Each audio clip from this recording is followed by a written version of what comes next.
আমাদের সঙ্গে আছেন আপনাদের প্রিয় আফনান ভাই এবং আফনান ভাইয়ের ঘটনা শুনবো আমরা আজকে এবং আশা করছি যে আফনান ভাইয়ের ঘটনা নড়েছে যে কি ব্যাপার এটা এরকমটা হচ্ছে কেন। আর ওদিকে কিন্তু ওই তান্ত্রিকের কাছেও তারা গিয়েছে যে কি ব্যাপার বলেন তো, বলে যে তোমাদের এখানে এরকম, সে বলেছে যে একটা পিশাচ আসছে, তোমরা এটা করো, এরকম এরকম গরু কুরবানি দাও, খাসি কুরবানি দাও, এটা করো ওইটা করো, এরকম রিচুয়াল করো, এরকম সেই এই বিষয়গুলো বলতো। তো দেখা যেত এটা বলার পরে মাসখানেক বন্ধ থাকতো, পরে আবার শুরু হতো, বলে তাহলে আবারও এটা করো। তো এরকম রাসেল ভাই চলছিল এই বিষয়টা। তো এর মধ্যে ওই গ্রামের একজন লোক ফরিদপুর সদর হসপিটালে যায়। ফরিদপুর সদর হসপিটালে যায় ওনার একজন দূর সম্পর্কের আত্মীয়, উনি হসপিটালে ছিল, তাকে দেখার জন্য যায় আর কি। তো দেখার জন্য গেলে উনি কোনো কারণে ওই দিন রাত্রে আসতে পারেন নাই, ঝড় বৃষ্টির সময় ছিল, রাত্রে আসতে পারেন নাই। তো আত্মীয়স্বজন যে এত রাত্রে যেহেতু যেতে পারবা না, তো আজকে রাত্রে আমাদের সাথেই থেকে যাও, হসপিটালেই থাকো, আমরা তো আছি আত্মীয়স্বজন, কালকে সকালে যাও। উনি আচ্ছা ঠিক আছে আমি থাকি। তো উনি গভীর রাত্রে রাসেল ভাই ওনার একটু ওয়াশরুমে যাওয়ার দরকার হয়। উনি ওয়াশরুমে যাচ্ছেন, হঠাৎ করে দেখে কি হসপিটালে ওই একজন ইশারা আবির্ভাব করছে, ওই যে সেই তান্ত্রিক আসছে। তান্ত্রিক এসে একজন রোগীর সাথে কি যেন কথা বলে হাতে কি যেন দিয়ে উনি চলে গেলেন। উনি চিন্তা করে যে কি ব্যাপার, তান্ত্রিকটা এখানে আসছে, উনি আর তেমন কিছু মনে করেন নাই। তো তারপর পরের দিন সকালে চলে যান। তো পরবর্তীতে উনি বাড়িতে ফিরে গিয়ে ওই তান্ত্রিকের সাথে দেখা হয়, বলে যে আপনাকে দেখলাম হসপিটালে গেছিলেন কেন, এরকম এমনি নর্মালি বলছে। তখন বলার পরে বলে যে তুমি ওখানে কি করতে। এতে করে ওনার মনে একটা সন্দেহ জাগে, কি ব্যাপার।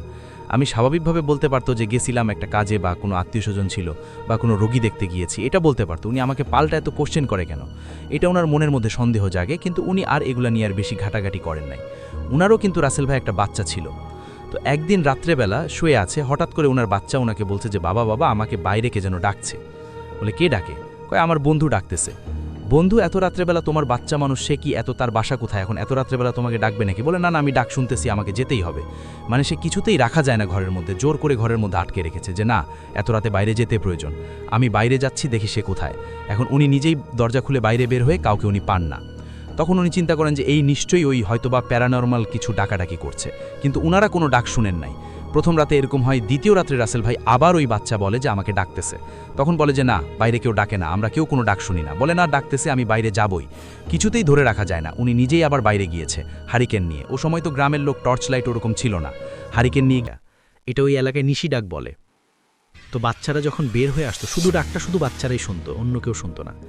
তখন যখন বের হয়ে আসতো, সব দিনে কিন্তু না, ও আপনার আমাবস্যা পূর্ণিমা কিছু তিথি হিসাব করে করে, তখনই বাচ্চারা বের হয়ে আসার পরে নাকি উনি ওই বাচ্চার কাছে গিয়ে মাথায় হাত রাখতেন। হাত রাখার সাথে সাথে ওই বাচ্চা মারা যেত। ভয়ঙ্কর ব্যাপার তো এটা, সাথে সাথে মারা যেত। এবং বলা হতো যে ওই হাতটা রাখার পরে ওই হাতটা নিয়ে আবার একটা মাটির একটা পাত্রের মতো, ওর ভেতরে পানি থাকতো, ওই হাতটা ওই পানির মধ্যে উনি চুবাই দিতেন। এবং ওই পানিটাই রাসেল ভাই বিভিন্ন লোককে উনি খাওয়াতেন, এবং ওই পানিটা খাওয়ার পরে সুস্থ হয়ে যেত লোকে। এখন তাকে যখন ধরা হয়েছে যে তুমি এটা কাজটা কেন করো, তখন সে বলে যে বাচ্চাদের তো অনেক হায়াত থাকে, আমি ওদের আত্মাটা বের করে ঢুকতে দেওয়ার পরে আম্মুর একটা বিষয় ভাই অদ্ভুত লাগে। মানুষ তো কত রকমেরই পেট রাখে আর কি। তার পেট হিসেবে ছিল ভাইয়া একটা কাক। হ্যাঁ ভাইয়া, খাঁচার মধ্যে একটা কাক ছিল তার পেট। আমার আম্মু বলে যে এইসব নিয়ে আমি আমার বাসায় অ্যালাউ করব। আর ভাই সেই যখন আসে, আমাদের কুকুরগুলা কিন্তু বাহিরে বাধা থাকতো। কুকুরগুলা কিন্তু ভীষণ রকমের রিয়্যাক্ট করা শুরু করে। তারা দেখে নাকি মহিলাকে দেখেই, সব ওদের দুজনকে দেখেই ওরা পায় না যে শিকল খুলে এসে ওদেরকে অ্যাটাক করে। আমার আম্মু ভাবলো যে হয়তো ওদের ক্ষুধা লেগেছে তাই এরকম করে। তখন ওই মহিলা আবার আমার আম্মুকে বলে যে আপা ওদের তো ক্ষুধা লেগেছে, দেন আমি ওদেরকে খাইতে দিয়ে আসি। পরে ভাইয়া সে নিজেই আমাদের রান্নাঘরে যেয়ে খাবার নিয়ে আসলো। আর কুকুরগুলা কিছুতেই ভাইয়া তার হাতের খাবার খেতে চাচ্ছিল না।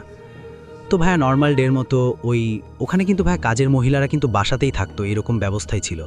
তো সে আমাদের বাসাতেই থাকবে এরকমই কথা হলো। ওই দিন রাতে আমার জন স্যান্টিলাম কিন্তু বাসার মধ্যে থাকতো, আর জন থাকতো হচ্ছে বাসার বাহিরে। ভাই সেই দিন রাতে প্রায় রাত আপনার 1টা বা 2টা নাগাদ জন হঠাৎ অনেক চিৎকার চাচামিচি শুরু করে, ও স্থির থাকতে চাচ্ছে না। আম্মু বারান্দায় আসে, বারান্দায় এসে জনকে বলে, জন আবার কথা অনেক বুঝতো ভাইয়া। তো জনকে বলে যে তুই চুপ কর, কিছু হয়নি। তো ভাইয়া জন অনেক লাফালাফি শুরু করে, লাফাতে থাকে। এক পর্যায়ে ভাইয়া ওর গলার যে শিকলটা ছিল সেটা খুলে যায়, খুলেও ভাই দৌড় দেয়। ভাই আমাদের বাসার পিছনে কিন্তু পুরাটা বাসার পিছনে যে পাঁচিলটা বের হলেই কিন্তু ভাই একটা কবরস্থান, সেটা কিন্তু আমাদেরকে আগে কেউ ইনফর্ম করেনি। তো ভাই ও একদম কিভাবে যে ও এত উঁচু পাঁচিল টপকালো ভাই সেটা বুঝতে পারলাম না। ও একদম পাঁচিল টপকে একদম ওই জঙ্গলে বাড়ির পিছনের কবরস্থানে চলে গেছে। ওদিকে আমার আম্মু তো চিৎকার শুরু করে, পরে লোকজন ডাকাডাকি করার পরে মানে ক্যান্টনমেন্ট থেকে লোক আসে যে জন কোথায় গেল, খুঁজে পাওয়া লাগবে। সকাল হয়ে যায় কিন্তু জনের কোনো খোঁজ পাওয়া যায় না। ভাই ওরা খুঁজতে খুঁজতে হঠাৎ আমাদের একটা পরিচিত আঙ্কেল ছিল, ওই আঙ্কেলের পায়ের কাছে গাছ থেকে কিছু একটা এসে পড়লো। আঙ্কেল পায়ের কাছে তাকাতেই দেখে যে ওটা হচ্ছে আমার জনের মাথা। কেউ আমার জনকে, সরি আমার কান্না পাচ্ছে ওর কথা মনে করো। না, স্বাভাবিক, খুব স্বাভাবিক। ওর কাটা মাথাটা ওর বডির কোনো অংশ বিশেষ পায়নি। পরে ওনারা ওই মাথাটা নিয়ে আমাদেরকে এসে দিয়ে যায়। ভাইয়া আমি তো মানে শেষ, আমার ওরা মানে মানুষের মতো ওদেরকে ভালোবাসতে, এটা মানুষের পক্ষে করা কিন্তু অসম্ভব, তাই না? এটা মানুষের পক্ষে করা অসম্ভব, সেটা আমরা শুনেই বুঝতে পারছি। আর ভাইয়া যদি মানুষও যদি করে থাকে, অত উঁচু মানে অত উঁচু কাঠের গাছগুলোর মধ্যে কেন মাথাটা রেখে আসবে? যদি মানুষই মানে যাই হোক, আমাদের কারো আওয়াজ করা যাবে না, চুপচাপ বসতে হবে, চুপচাপ বসে থাকতে হবে। তো হুজুরের কথা অনুযায়ী আমরা তা ফলো করলাম। আমরা সবাই চুপচাপ বসে আছি আমার আম্মু হুজুরের সামনে। আমার আম্মু ভাইয়া অস্বাভাবিক আচরণ শুরু করে। আমার আম্মু যেন আমি যে মানে ওই দিন সন্ধ্যা থেকেই আমার আম্মু অস্বাভাবিক হয়ে যায়। আমি যে আম্মুর মেয়ে, আম্মু আমাকেও চিপ করে অনেক। তারপরে ওই দিন আপনার 8টা-9টার দিকে হুজুরের সামনে আমার আম্মুকে বসানো হলো। বসানোর পরে আম্মু মানে হুজুর আম্মুকে অনেক দোয়া দূরে বলে আম্মুর কপালের মধ্যে ওইভাবে মানে কপালে কিছু একটা টিপ পড়াইলে যেরকম হয় ওভাবে হাত দিয়েছিল আমার আম্মুর কপালে। তখন আমার আম্মুকে হুজুর জিজ্ঞেস করে যে তুই এই বাড়িতে কেন আসছিস? তখন ভাই আমার আম্মুর ভয়েসটা পুরো চেঞ্জ হয়ে যায়। একটা মোটা একটা কণ্ঠে সে হুজুরকে বলে যে আমি তো শান্তই ছিলাম, তোরা কেন আমাকে তাড়ালি? তোর বাড়ির মাংস খেয়ে কি আমি খুব অপরাধ করেছি? এটা হুজুরকে বলে। তখন হুজুর বলে তুই কেন মাংস খাচ্ছিস? তুই এই বাড়িতে মানে এসছিলি কি জন্য? অন্য বাড়ি পাসনি? বলছে না, এই বাড়ির আপাটা অনেক সুন্দর, সেই জন্য আমি এখানেই আসছি। মানে আমার আম্মু ভাইয়া দেখতে অনেক সুন্দর ছিল, তো এজন্য বলছে যে আমার আম্মুকে তার পছন্দ ছিল, সেই জন্য ও এখানে আসছে। তারপর হুজুর বলল যে তোর কি ওর কোনো ক্ষতি করার কোনো ইচ্ছা ছিল? তখন ও বলে যে না, আমি ওর কোনো ক্ষতি করতাম না, ও আমাকে তাড়াইলো কি জন্য? তারপরে বলল যে আচ্ছা, ও আর মানে তোকে তাড়াবে না, তুই আর ওর কোনো ক্ষতি করিস না, তুই চলে যাস। না আমি যাব না, আমি ওর বাচ্চাকে নিয়ে যাব। ওর বাচ্চা বলতে তো আমি আছি। বলে যে না, ওর বাচ্চাকে নিয়ে যেতে পারবি না, তোকে এমনি চলে যেতে হবে। পরে ভাইয়া ও বলে যে আমি চলে যাব কিন্তু আমি আবার ফিরে আসব।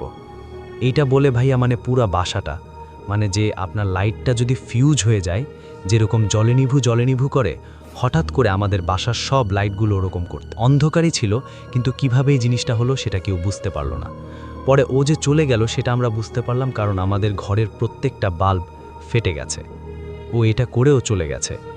এরপর থেকে ভাইয়া আমার মানে আম্মু যতবারই আর কি প্রেগনেন্ট হতো, আর মানে আমার কোনো ভাই বোন টিকতো না, আর একদম মানে সাথে সাথেই নষ্ট হয়ে যেত। সেটা ওর দেয়া অভিশাপে, সেটা ছুটেছে কিন্তু অনেক কষ্ট করতে হয়েছে আর কি। আর ভাইয়া এর মাঝে ভাইয়া আমি বলি, আমি আমার আম্মুকে নিয়ে যতগুলো স্বপ্ন দেখি সেগুলো ভাই। তো শফিক সাহেব একটা রিক্সা নিয়ে নাবিস্কের ভিতরে রাস্তা দিয়ে যাচ্ছিলেন। রাস্তাটা তখন ছিল বেশ অন্ধকার, স্ট্রিট লাইটগুলো মিটমিট করে চলছিল। হঠাৎ করে তার মনে হলো রিক্সাটা যেন অনেক ভারী হয়ে গেছে।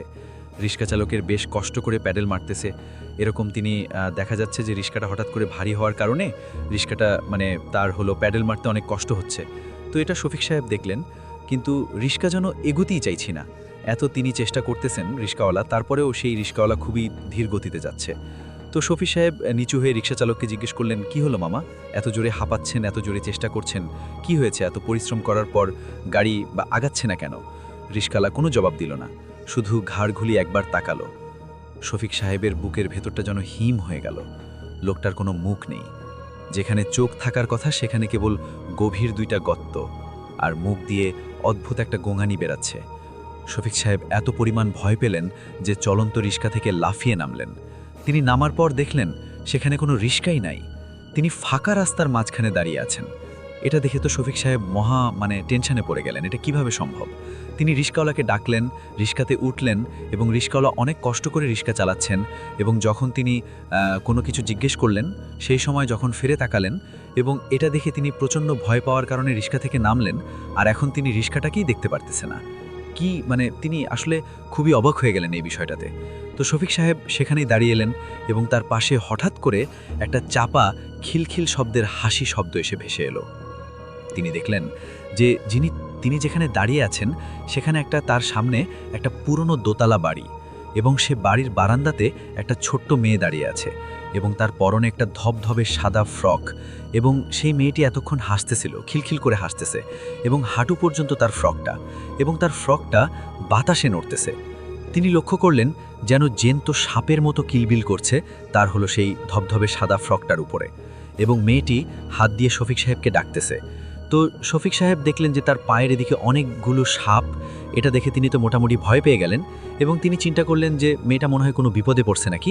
তিনি দেখার জন্য একটু সামনে গেলেন, এবং তিনি লক্ষ্য করলেন যে চাপা পচা গন্ধর একটা তীব্র গন্ধ তার নাকে এসে লাগলো, এবং তিনি দেখলেন যে কিছুক্ষণ পর দেখলেন মেয়েটা সেখানে নেই। তো শফিক সাহেব কি করবেন তিনি বুঝতে। তখন তার মা বলে উনি যখন নদীতে কাজ করছিলেন তখন উনি হঠাৎ করে একটা শব্দ শুনতে পান। স্টিলের কোনো জিনিস যদি মাটির ওপর অনেক ওপর থেকে পড়ে যায় তখন যে ধরনের আওয়াজ হয় না, ঝনঝন আওয়াজ হয়, ওরকম একটা শব্দ। তো উনি চিন্তা করেন কি ব্যাপার, এখানে এরকম শব্দ হলো। উনি তখন ওপরে উঠেছেন। উঠার পর উনি দেখতে পান যে টিফিন একটা পড়ে আছে আর দূরে ওনার ছেলে দাঁড়িয়ে আছে। তখন দূর থেকেই উনি ওনার ছেলেকে ডাকছিলেন, কিন্তু তার ডাক এই হৃদয়, এই আলামিন শুনতে পাচ্ছে না। কোনো একটা দিকে সে একভাবে তাকিয়ে আছে। দ্রুত তার মা কাছে গিয়ে তার পিঠে হাত রাখে। যেহেতু অনেকক্ষণ পানির মধ্যে কাজ করছিলেন তার মা, এই কারণেই মূলত তার হাতটা খুব ঠান্ডা ছিল, আর ওই ঠান্ডা হাতের স্পর্শটা পাওয়ার পরেই আলামিন সেন্সলেস হয়ে যায়। তো যাই হোক, তাকে ঝাড়ফুঁক করানো হয়। একজন বয়স্ক লোক বলেছিলেন যে ওইটা হচ্ছে স্কন্ধ কাটা জিন। এটা নাকি ওই গ্রামের অনেকেই দেখেছে, কেউ কেউ মারাও গিয়েছে। যারা এখন বেঁচে আছে তারাও অনেক দিন ভুগেছে। সেই মুরব্বী বলেছিলেন যে আলামি, তোমার ভাগ্য ভালো, তোমার মা চলে আসছিল। তুমি যদি ওই জিনিসটার আরও বেশি কাছাকাছি চলে যেতে তাহলে হয়তোবা তোমাকে ওটা মেরেই ফেলতো। ভর দুপুরবেলা ওদিকে গিয়েছিলে তো, আর খাবার নিয়ে গিয়েছিলা, এই জন্য হয়তোবা ওই জিনিসটা তোমার সামনে চলে এসেছে। তো যাই হোক, এরপর থেকে সে আর কখনোই এরকম সময়ে একা একা ওই জায়গাতে আর যায়নি। তো আলামিন যখন ঘটনাটি এই হৃদয় ভাইকে বলছিলেন তখন হৃদয় ভাই বলছিলেন আমাদেরকে আর কি জানিয়েছেন যে তার চোখে মুখে এমন আতঙ্কের ছাপ যেটা দেখে হৃদয় ভাই দিনের বেলাতেও ভয় পেয়েছিলেন। মনে হচ্ছিল এখনই বুঝি ওই স্কন্ধ কাটা তার সামনে চলে আসবে। তো এটাই ছিল ঘটনা। আরও একটা ঘটনায় চলে যাব আমরা, এবং এই ঘটনাটা একটা অডিও ক্লিপ। চলুন শুনে আসি অডিও ক্লিপটি। আশা করছি এই অডিও ক্লিপটিও আপনাদেরকে অনেক অনেক আনন্দ দেবে। চলুন শুনে আসি। আমি এখন যে ঘটনাটি বলবো তার নাম হচ্ছেন ইউসুফ আলী জনি। তার বাড়ি হচ্ছে বিরামপুর। তিনি ঘটনাটি সংগ্রহ করেছেন স্টেশনের কোনো একটা কুলির কাছ থেকে। ঘটনা শোনার পর থেকে তার ভেতরে বেশ কৌতূহল হয় এবং সময়ের অপেক্ষার সূচনা হয় যে রাজশাহী, রংপুর এবং অন্যান্য জায়গায় ইংলিশ ল্যাঙ্গুয়েজে তিনি ট্রেনার ছিলেন। তো রাজশাহী সারদা বানেশ্বর থেকে ট্রেনিং রিলেটেড কাজ করার পর তাকে জয়পুরহাটের উদ্দেশ্যে রওনা দিতে হয়। তো সারদা বানেশ্বর থেকে নাটোর স্টেশনে এসে ট্রেন যোগে আসা যায়। তো তিনি নাকি সারদা বানেশ্বর থেকে নাটোর স্টেশনে আসে, তখন নাকি রাত 8টা বাজছিল। তো তিনি টিকিট কাটতে যাবে, ঠিক এমন সময় তার সামনে একজন কুলি আসে, এসে তার লাগেজ নিয়ে যাবে বলে তাকে জিজ্ঞেস করে। তো তিনি বলেন না, থাক, লাগবে না। তো স্বাভাবিকভাবেই সেখান থেকে সে চলে যায়। তিনি লাগেজের টিকিট করতে যাওয়াটা একটু কষ্টকর হওয়ার সাথে ছিল। জিজ্ঞেস করলো, আচ্ছা মামা, তখন কি আপনার খাবার দাবারের প্রয়োজন হয়নি? তিনি বললেন, না, আমি ঠিক শুরুতে যেরকম অনুভব করছিলাম একইভাবে সবসময় একই রকম ছিল। হঠাৎ করে একদিন তিনি নাকি তার পেছনে কাউকে দেখতে পায় এবং সে বলে, আপনি এত বড় মানুষ দোলনায় দোল খাচ্ছেন কেন? মুহূর্তেই নাকি তিনি দেখেন তিনি মাটিতে, এবং দেখে আরেকটা মানুষ দোলনায় দোল খাচ্ছে। তার মাথাটা কেমন যেন ঝিম করেছিল, মনে হচ্ছিল যেন তার প্রচুর ঘুম পেয়েছে। ঘুমের চাহিদাটা নাকি এতই বেশি ছিল যে সেখানে দাঁড়ানো অবস্থায় তিনি ঘুমিয়ে পড়ে। তারপর চোখ খুলে তিনি দেখেন সূর্যের আলো তার চোখে এসে পড়ছে। ওনাকি হাসপাতাল, একই বিল্ডিং, সবকিছু ঠিকঠাক আছে, কিন্তু তার সামনে সেই দোলনাটা আর নেই। এসব ভাবতে ভাবতে হঠাৎ তিনি লক্ষ্য করে তার মাথার চুল, দাড়ি সবকিছু অনেক বড় হয়ে গেছে, এত বড় যে কেউ তাকে দেখলে পাগল মনে করবে। তখন তার মনে হচ্ছিল তিনি যে খুব সুন্দর কাজ দেওয়া আঁকা ছিল, এরকমটা আমার মনে হলো, এবং মনে হলো যে এটা 2-3 বছরের বাচ্চা এরকম টাইপেরই হবে। সে বলটা ধরেছে, আবার বলটা ছুঁড়ে মাটিতে গড়িয়ে আরেকজনকে দিচ্ছে, এবং যাকে দিচ্ছে তাকে আমি আসলে দেখতে পাচ্ছি না। সে একজন আছে তো এটা বুঝতে পারছি, দেখতে পাচ্ছি না কারণ হচ্ছে কিছু একটা আমার সামনে দাঁড়িয়ে আছে, পুরোপুরি একদম কালো একটা স্ট্রাকচার আমার সামনে, খুব লম্বা, মনে হচ্ছে ছাদ পর্যন্ত গেছে, এরকম মনে হলো কিছু একটা দাঁড়িয়ে আছে, যার জন্য আমি আরেকজন যে আছে তাকে আমি দেখতে পাচ্ছি না। তো এরকম অবস্থায় আমি একটু হতভম্ব, যেটা কি দেখছি। এটার জন্য আমি বোধহয় আরেকটু উঠতে গিয়েছিলাম, যে একটু ভালো করে হাতের উপর ভর দিয়ে একটু উঠে দেখি কি দেখছি আমি। এবং একটা জিনিস খেয়াল করলাম, আমার মশারিটা মনে হলো নেই, কারণ আমি সরাসরি দেখতে পাচ্ছি। মশারির ভেতর দিয়ে যে দেখছি তা না। পরে দেখলাম যে আমি নড়ে উঠেছি, যে বাচ্চাটাকে দেখতে পাচ্ছিলাম, খুব সুন্দর চেহারা, খুব সুন্দর মিষ্টি চেহারা, খুব যে গ্লোয়িং এরকম। সেই বাচ্চাটা আমি দেখলাম যে আমাকে বোধহয় একটু দেখলো, দেখে বলটা ধরলো, খপ করে ধরে যার সাথে সে খেলছে তার দিকে ইশারা করে মুখে একটা আঙুল দিল। আমরা চুপ থাকতে বলি, মানে সেই ইশারা করে বোঝাচ্ছে যে আমি উঠে গেছি, আমি উঠে গেছি। এটা সে আরেকজনকে বোঝাচ্ছে, শব্দ হচ্ছে আমি উঠে গেছি। এবার যেই ও ইশারাটা করলো, আমার কাছে মনে হলো যে আমার সামনের যে কালো অবগ্রাটা ছিল বা যেই দেয়ালটা ছিল কি ছিল সেটা নড়ে উঠল। নড়ে উঠে মনে হলো যে সেটা পুরোটাই আমাকে কাভার করে ফেলেছে, আমার উপর ঝুঁকে এসছে এরকম মনে হলো। এবং যেটা ফিল করলাম যে আমার দুটো চোখের পাতা, মনে হলো দুটো আঙুল, খুব গরম দুটো আঙুল দুটো খুব মানে চেপে ধরেছে আমার চোখের পাতাটা। চেপে ধরার সাথে সাথে আমার আমার কোনো হুঁশই নেই, আমি একদম আমাকে বালিশে চেপে ধরেছে এরকম মনে হলো। এবং একদম ঘুম, আমি একেবারেই ঘুম। আমার এরকম ঘুম আমার আসে না। সে কি আমি ঘুমিয়ে পড়েছিলাম না আমি অজ্ঞান হয়ে গেছিলাম আমি জানি না। পরের দিন আমার মনে আছে আমার 11টা-12টার সময় ঘুম ভেঙেছে। এবং তখন আমি নাস্তা করতে গিয়ে রেস্ট হাউসের দারোয়ানকে খোঁজ করি বা করি, তাকে জিজ্ঞেস করি যে কালকে সে কোথায় ছিল কি না।